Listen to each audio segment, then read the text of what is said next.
أعوذ بالله من الشيطان الرجيم وما أصابكم من مصيبة فبما كسبت أيديكم ويعفو عن كثير. محترم حاضرین جمعہ، بزرگوں،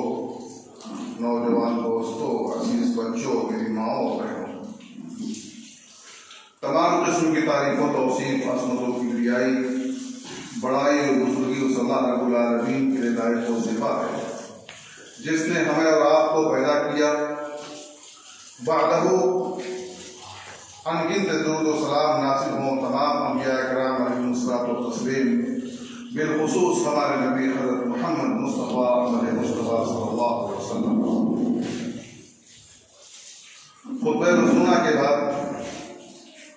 سورہ قاف کے پہلے رکوع کی تلاوت کا شرف حاصل کیا گیا۔ اس کے بعد قرآن مجید کی آیت کا ایک ٹکڑا آپ کے سامنے پڑھا گیا۔ ارادہ ہے کہ آج اسی آیت کے حوالے سے آپ کے سامنے کچھ گفتگو کی جائے۔ اللہ رب العالمین ہمیں حق بات کہنے، ہم تمام لوگوں کو سننے سمجھنے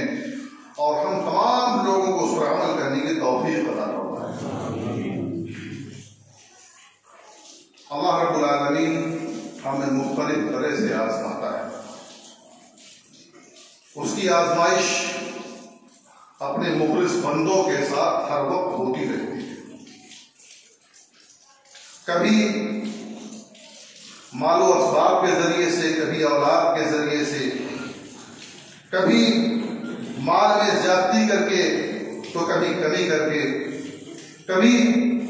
خوب اولاد سے نواز کر کے اور کبھی اس سے چھین کر کے، یا اسی طرح سے کبھی عام فوج، کبھی اللہ رب العالمین اپنی نعمتوں کو اپنے بندوں کو دے کر کے آزماتا ہے اور کبھی اپنی نعمتوں کو چھین کر کے آزماتا ہے۔ لیکن آج کے اس دور میں جسے ہم قرب قیامت کہہ سکتے ہیں کہ آج کی اب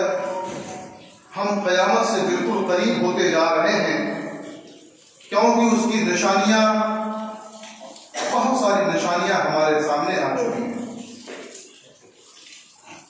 ان نشانیوں میں علماء کا اس دنیا سے اٹھا لیا جانا، یا اچھے علماء کا جو علم میں رسوخ رکھتے ہیں، جن کا علم پختہ ہوتا ہے، ایسے علماء اس دنیا سے اٹھتے جا رہے ہیں۔ آج ہم نے جاہلوں کو اپنا امام اور اپنا پیشوا بنا لیا ہے، جو کسی دوسرے، کوئی انجینئر ہے، کوئی ڈاکٹر ہے، کوئی ایڈوکیٹ ہے، تو کوئی فلاں ہے، آج ہم ان کے فتووں پر عمل کرنے لگتے ہیں اور ہم نے انہیں مفسر اور محدث کا درجہ دے دیا ہے۔ یہی قرب قیامت کی نشانی ہے۔ اور زلزلوں کا کثرت کے ساتھ آنا، زمانوں کا قریب ہو جانا، ایک زمانے کا دوسرے زمانے سے مل جانا، یہ سب قرب قیامت کی نشانیوں میں سے ایک نشانی ہے۔ اللہ کے رسول صلی اللہ علیہ وسلم نے فرمایا، حضرت ابو ہریرہ رضی اللہ تعالی عنہ روایت کرتے ہیں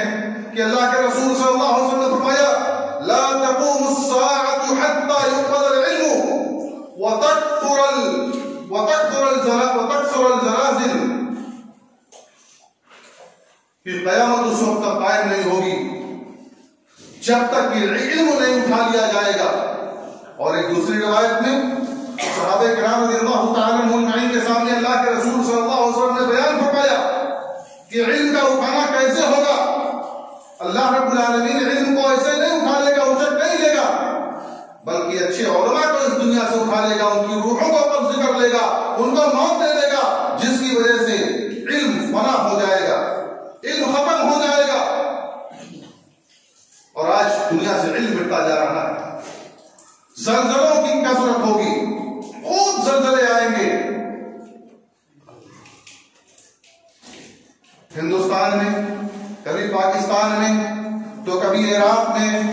ابھی حال میں بھی ترکی اور سیریا میں، اس طرح کے بہت ساری جگہوں پر، اور یہ ہمارا نیپال کی وادی، ہر وقت یہ وادیاں ہلتی رہتی ہیں، آئے دن یہاں زلزلے آتے رہتے ہیں۔ ان زلزلوں کے اسباب کیا ہیں، کیا وجہ ہے؟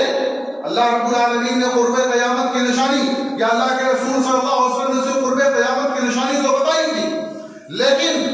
اور بھی کچھ اسباب بتائے تھے کہ یہ زلزلے کیوں آئیں گے، کیا وجوہات ہوں گے جن کی وجہ سے پے در پہ زلزلے آئیں گے۔ حضرت ام سلمہ رضی اللہ تعالی عنہ سے کسی نے پوچھا، حضرت ام سلمہ رضی اللہ تعالی عنہ روایت کرتی ہیں کہ اللہ کے نبی صلی اللہ علیہ وسلم نے فرمایا کہ اذا ظهرت المعاصی فی امتی امرهم اللہ بعذاب من عنده، کہ جب میری امت میں کثرت کے ساتھ معاصی گناہوں کا ارتکاب ہونے لگے گا، لوگ کثرت کے ساتھ گناہ کرنے لگیں گے، تو اللہ رب العالمین عمومی طور پر عذاب کو مسلط کر دے گا، عذاب بھیج دے گا۔ حضرت ام سلمہ رضی اللہ تعالی عنہ کہتی ہیں کہ میں نے کہا اللہ کے رسول صلی اللہ علیہ وسلم، اس میں اچھے اور نیک لوگ بھی تو ہوں گے، اس میں اللہ کے مقرب بندے بھی ہوں گے، ان میں صحیح العقیدہ مسلمان بھی ہوں گے، ان میں عبادت گزار بھی ہوں گے، سنت پر عمل کرنے والے بھی ہوں گے، تہجد کی نمازیں پڑھنے والے بھی ہوں گے، داڑھیاں بھی رکھنے والے ہوں گے، تو ان کا کیا حال ہوگا؟ اللہ کے رسول صلی اللہ علیہ وسلم نے فرمایا کہ اس سارے کے سارے لوگ اس عذاب میں مبتلا کیے جائیں گے، لیکن پھر اللہ رب العالمین اپنی رحمت سے ان کو بچا لے گا، پھر اللہ رب العالمین ان پر اپنا رحم و کرم فرمائے گا۔ تو اللہ رب العالمین ہمیں مختلف طرح سے آزماتا ہے، لیکن جب ہم گناہوں میں گرفت ہو جاتے ہیں، گناہوں میں ہم جب زردابا ڈوب جاتے ہیں، تو پھر اللہ رب العالمین کو جلال آتا ہے، صفت غضب کی ایک جھلک اللہ رب العالمین دکھاتا ہے، اور دنیا تہس نہس ہو جاتی ہے، ہم چیخ پڑتے ہیں، چلا پڑتے ہیں۔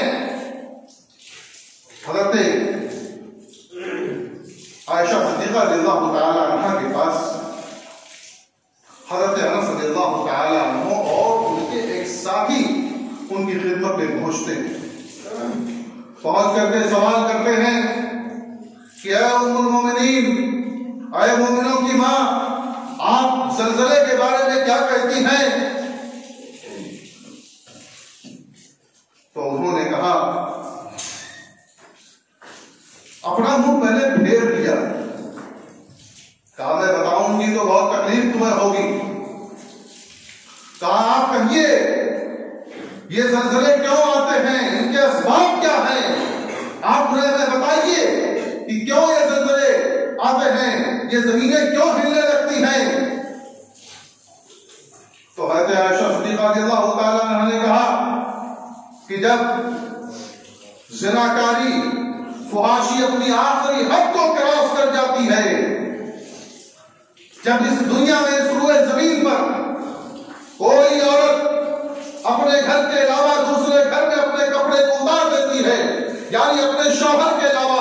دوسرے لوگوں کے ساتھ زناکاری کراتی ہے، بدکاری کراتی ہے، اور جب لوگ شراب کو حلال کر لیتے ہیں، شراب ایسے پی جاتی ہے جیسے کوئی حلال چیز ہو، تو اللہ رب العالمین کی غیرت کو جلال آ جاتا ہے، اللہ رب العالمین کی غیرت کو جلال آ جاتا ہے، اور وہ زمین سے کہتا ہے کہ اے زمین تو انہیں جھوڑ دے۔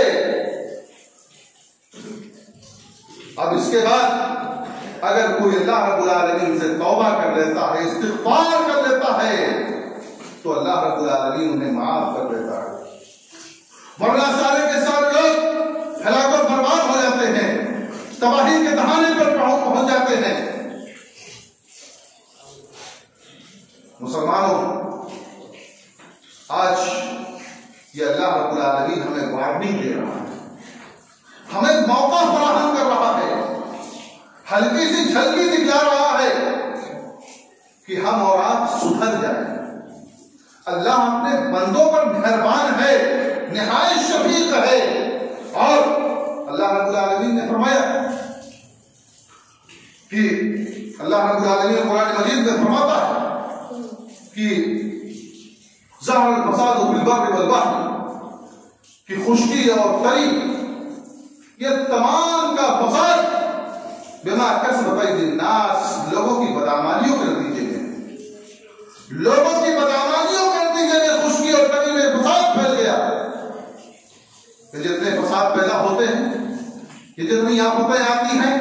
جتنی مصیبتیں آتی ہیں، یہ ساری کی ساری مصیبتیں ہمارے اعمال کا نتیجہ ہوتی ہیں، ہمارے کرتوتوں کا نتیجہ ہوتی ہیں۔ اور اللہ کے رسول صلی اللہ علیہ وسلم فرمایا، اللہ رب العالمین نے قرآن مجید میں دوسری جگہ ارشاد فرمایا، وَمَا أَصَابَكُم مِّن مُّصِيبَةٍ فَبِمَا كَسَبَتْ أَيْدِيكُمْ وَيَعْفُو عَن كَثِيرٍ۔ کہ تمہیں جو بھی مصیبت لاحق ہوتی ہے، تمہیں جو بھی مصیبت آتی ہے، وہ مصیبت تمہارے اپنے اعمال کا نتیجہ ہوتی ہے، تمہارے اپنے کرتوتوں کا نتیجہ ہوتی ہے۔ جو غلط کاریاں کرتے ہیں، جو بدعمالیاں کرتے ہیں، جو اللہ رب العالمین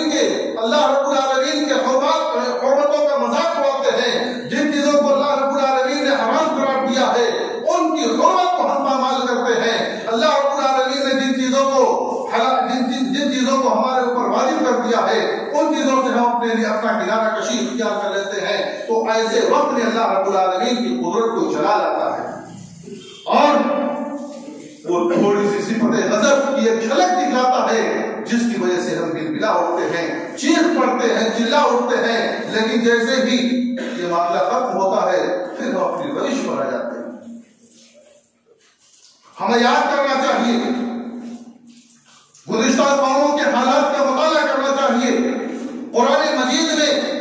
گزشتہ قوموں کے حالات کا بجا بیان کیے گئے ہیں،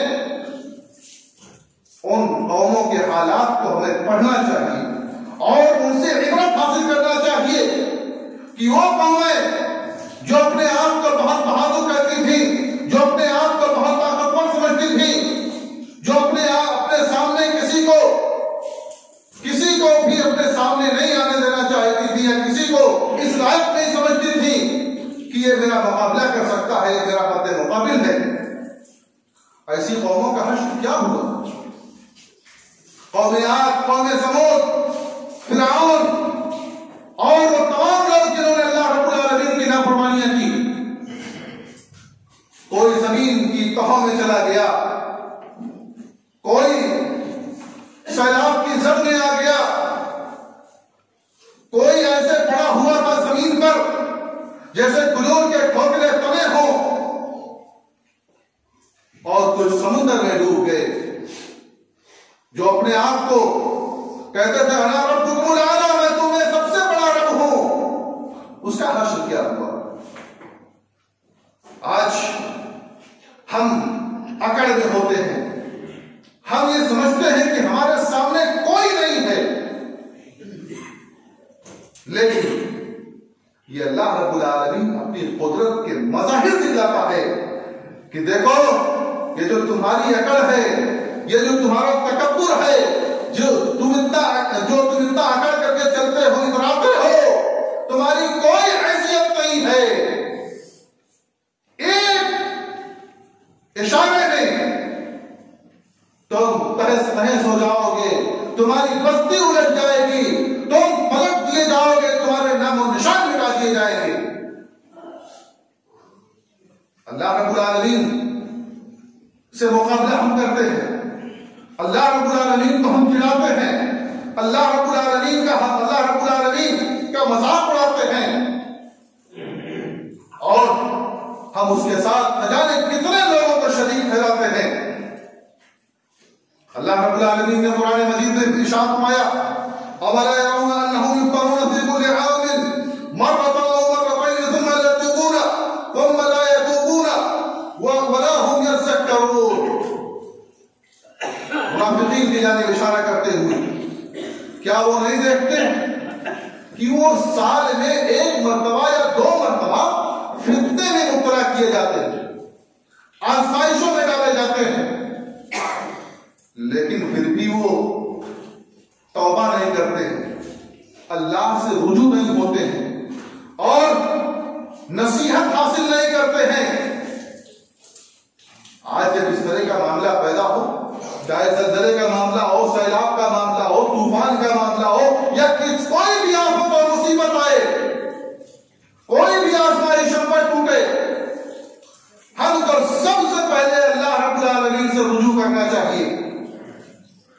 حضرت عمر بن عبدالعزیز رحمۃ اللہ علیہ کے زمانے میں زلزلہ آیا اور اللہ ابن قیم رحمہ اللہ لکھتے ہیں کہ جب بھی ان کے دور میں زلزلہ آتا تھا تو وہ اپنے تمام گورنروں کو یہ حکم دیتے تھے، یہ آرڈر کرتے تھے کہ لوگوں کو خود بھی صدقات و خیرات کرو اور لوگوں کو بھی صدقات و خیرات کرنے کی ترغیب کرو اور اللہ سے رجوع ہو جاؤ، اللہ سے توبہ کرو، اللہ سے معافیاں مانگو۔ حضرت عمر رضی اللہ تعالیٰ عنہ کے زمانے میں ایک مرتبہ اتنا تیز زلزلہ آیا کہ بستر ہل گئے۔ حضرت عبداللہ بن عمر رضی اللہ تعالیٰ عنہما کی اہلیہ کہتی ہیں، جن کا نام صفیہ تھا، وہ کہتی ہیں کہ ایک مرتبہ اتنا تیز زلزلہ آیا کہ ہمارے بستر ہل گئے، لیکن حضرت عبداللہ بن عمر رضی اللہ تعالیٰ عنہ نماز پڑھ رہے تھے، انہیں زلزلے کا علم نہیں ہوا، یعنی نماز میں اس قدر مشغول تھے، اس قدر مگن تھے، اللہ سے اس قدر لو لگائے ہوئے تھے کہ ان کو اس زلزلے کا علم نہیں ہو سکا۔ اس موقع پر حضرت عمر رضی اللہ تعالیٰ عنہ نے کہا تھا کہ لوگوں، یہ عبرت ہے، یہ اللہ رب العالمین کی جانب سے ایک وارننگ ہے، تم اللہ سے رجوع ہو جاؤ، اللہ سے اپنے گناہوں کی معافی مانگو، اور اگر یہ زلزلہ دوبارہ آ گیا تو میں تمہیں یہاں رہنے نہیں دوں گا، یعنی یہ تمہاری بدعمالیوں کے نتیجے میں زلزلے آ رہے ہیں، میں تمہیں یہاں رہنے نہیں دوں گا۔ اور ایک روایت میں یوں ہے کہ میں خود یہاں سے چلا جاؤں گا، میں خود یہاں سے نکل جاؤں گا، یعنی انہیں یقین تھا اس بات پر کہ زلزلے جو آتے ہیں وہ ہماری بدعمالیوں کا نتیجے میں آتے ہیں، ہم سے کوئی غلطی ہوتی ہے، کوئی چوک ہوتی ہے تو اللہ رب العالمین اپنی صفت غضب کا ایک نمونہ ہمارے سامنے ظاہر کر دیتا ہے، ایک نمونہ ہمارے سامنے ظاہر ہو جاتا ہے اس کا۔ اللہ رب العالمین نے فرمایا کہ فَإِن لَّمْ تَفْعَلُوا فَأَذَنُوا بِحَرْبٍ مِّنَ اللَّهِ وَرَسُولِهِ، اگر تم ایسا نہیں کرو گے تو اللہ اور اس کے رسول صلی اللہ علیہ وسلم سے جنگ کرنے کے لیے تیار ہو جاؤ۔ یعنی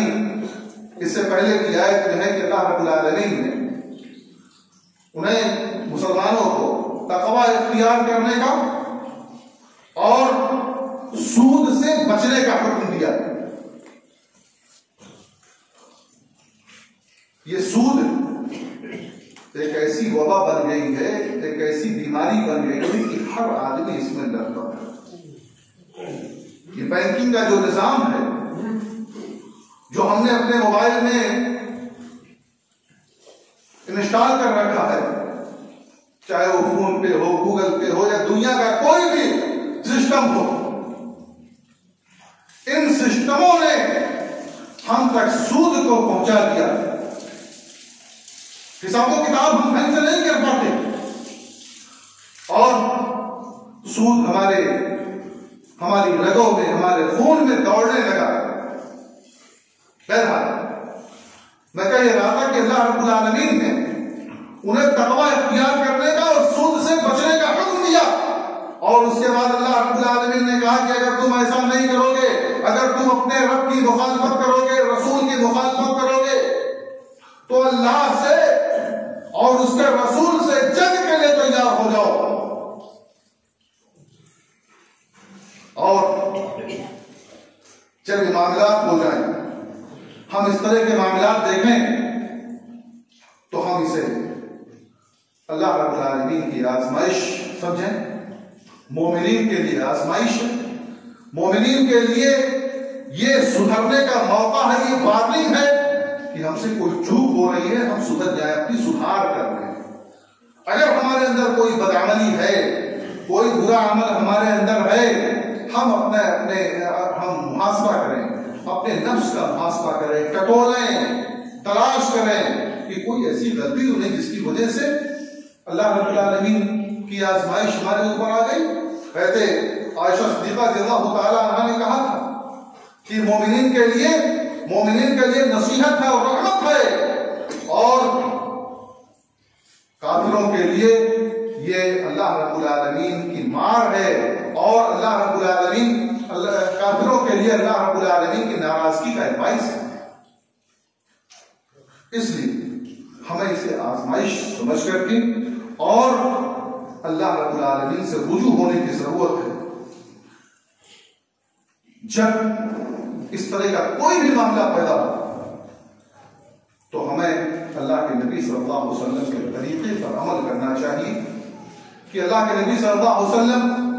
ایسے حالات میں اور ایسے معاملات میں کیا کیا کرتے تھے. اللہ کے نبی صلی اللہ علیہ وسلم نے ہمیں تقوی اختیار کرنے کا حکم دیا کہ اللہ رب العالمین سے ڈریں, اپنے دل میں اللہ کا خوف رکھیں. اور اللہ رب العالمین نے فرمایا وَلَوْ أَنَّ أَهْلَ الْقُرَىٰ لَفَتَحْنَا عَلَيْهِمْ بَرَكَاتٍ مِّنَ السَّمَاءِ وَالْأَرْضِ, کہ اگر یہ گاؤں والے ایمان لے آتے, وَلَوْ أَنَّ أَهْلَ الْقُرَىٰ آمَنُوا وَاتَّقَوْا لَفَتَحْنَا عَلَيْهِمْ بَرَكَاتٍ مِّنَ السَّمَاءِ وَالْأَرْضِ, اگر یہ گاؤں والے ایمان لے آتے, بستی والے ایمان لے آتے اور اللہ کا تقوی اختیار کرتے, اللہ کا ڈر اپنے دل میں بساتے, تو ہم ان کے لیے آسمان اور زمین سے روزیوں کے دروازے کھول دیتے. لَفَتَحْنَا عَلَيْهِمْ بَرَكَاتٍ مِّنَ السَّمَاءِ, برکتیں ہی برکتیں ان پر نازل ہوگی. وَلَٰكِنْ كَذَّبُوا, لیکن انہوں نے جھٹلایا. جھٹلانے کا انجام کیا ہوا؟ اللہ رب العالمین نے آگے فرمایا فَأَخَذْنَاهُمْ بِمَا كَانُوا يَكْسِبُونَ, ہم نے انہیں پکڑ لیا ان کی بدعمالیوں کے نتیجے میں. تقوی اختیار کرنے کا حکم دیا, انہوں نے تقوی اختیار نہیں کیا تو بدعمالیوں کے نتیجے میں انہیں پکڑ لیا, گرفتار کر لیا اور مختلف طرح کے عذاب انہیں دیے. حضرت عبداللہ مسعود رضی اللہ تعالیٰ عنہ کوفے میں جب زلزلہ آیا تھا تو انہوں نے کہا تھا کہ اے لوگوں, تمہارا رب تم سے روٹھ گیا ہے, ناراض ہو گیا ہے, تم اپنے رب کو منا لو, تم کسی غلطی پر ہو, اپنی غلطیوں کی اصلاح کر لو. اور اسی طرح سے اگر ہمارے اندر یا کہیں بھی کسی بھی جگہ پر کوئی بھی آفت, کوئی بھی مصیبت آ جائے, انسانیت کی ناطے اس پر مرحم رکھنا چاہیے, انسانیت کا مظاہرہ کرنا چاہیے. اور وہ کسی بھی قوم کے ہو, کسی بھی مذہب کے ہو, کسی بھی مذہب کے ماننے والے ہوں, ان تمام کے ساتھ رحم دلی کا مظاہرہ کرنا چاہیے کہ آج وہ اس مصیبت میں گرفتار ہے, آج اس مصیبت میں پھنس گئے ہیں, تو ان پر ان کی مالی امداد ہونی چاہیے یا ان کا تعاون ہونا چاہیے. اس لیے کہ اللہ کے رسول صلی اللہ علیہ وسلم نے فرمایا ہے کہ تم رحم کرو, رحم کیے جاؤ گے. اور ایک موقع پر اللہ کے رسول صلی اللہ علیہ وسلم نے فرمایا تھا کہ جو رحم کرنے والے ہیں, جو رحم کرنے والے ہیں, رحمان ان پر رحم کرتا ہے. اور تم زمین والوں پر رحم کرو, ارحموا من فی الارض, تم زمین والوں پر رحم کرو, یرحمکم من فی السماء, تم پر آسمان والا رحم کرے گا, جو آسمان میں ہے وہ آسمان والا تم پر رحم کرے گا. اور ایک جگہ اللہ کے رسول صلی اللہ علیہ وسلم نے فرمایا کہ من لا یرحم لا یرحم, کہ جو رحم نہیں کیا جاتا ہے وہ رحم نہیں، جو رحم نہیں کرتا ہے وہ رحم نہیں کیا جاتا ہے، یعنی اس پر رحم نہیں ہوتا ہے۔ اس لیے مسلمان ہمیں ان معاملات میں، ان مصیبتوں میں، ان آزمائشوں میں اپنے آپ کو اللہ کی طرف یا اللہ سے رجوع ہونے کی ضرورت ہے کہ ہم ایسے معاملہ، ایسے جب ایسی مصیبتیں آ جائیں، ہر وقت ہمیں اللہ رب العالمین سے رجوع ہونا چاہیے، لیکن جب اس طرح کا کوئی معاملہ پیدا ہو جائے، اس طرح کی کوئی مصیبت اور پریشانی ہو جائے تو ہمیں فوراً اس بات کی تلاش ہونی چاہیے کہ ہم سے کوئی غلطی نہیں ہے، ہمیں اپنے غلطی کی اصلاح کرنی چاہیے اور اللہ سے رجوع ہو کر کے اپنے گناہوں کی معافی مانگنی چاہیے اور تقوی اختیار کرنا چاہیے اور اللہ رب العالمین سے دعا کرنا چاہیے کہ اللہ رب العالمین ہمارے حالات کو سدھار دے، ہمارے حالات کو بہتر کر دے، اللہ رب العالمین ہمیں ہر بلا ہر مصیبت سے محفوظ رکھے، اللہ رب العالمین جہاں بھی یہ زلزلے کا قہر آیا ہوا ہے، اللہ رب العالمین تو ان تمام لوگوں کی بستیاں جو اجڑ گئی ہیں، تو اللہ رب العالمین تو ان کو آباد کر دے، اے اللہ تو ان پر مرہم پٹی کر دے، اے اللہ تو ان کی خبر گیری کرنے والا بن جا، اے اللہ ہم تمام لوگوں پر رحم و کرم، تو اپنے رحم و کرم کی برکہ برسا دے، اے اللہ ہم پریشان حال ہیں، اے اللہ ہماری پریشانی کو تو دور کر دے، اے اللہ ہم نہایت ہی عاجزی کے ساتھ، انکساری کے ساتھ تجھ سے دعا کر رہے ہیں، ہم اپنی پریشانی کا اظہار تجھی کے ساتھ تیرے ہی سامنے کر رہے ہیں، اے اللہ تو ہماری پریشانی کو دور کر دے، اے اللہ تو ہماری تمام پریشانیوں کو دور کر دے، جو بھی ہم کو ہمارے ملک کو جس طرح کے چیلنجز کا سامنا ہے، اے اللہ تو ہمارے تمام مسائل و مشکلات کو حل کر دے، آمین تقبل یا رب العالمین، وصلی اللہ علیہ وسلم۔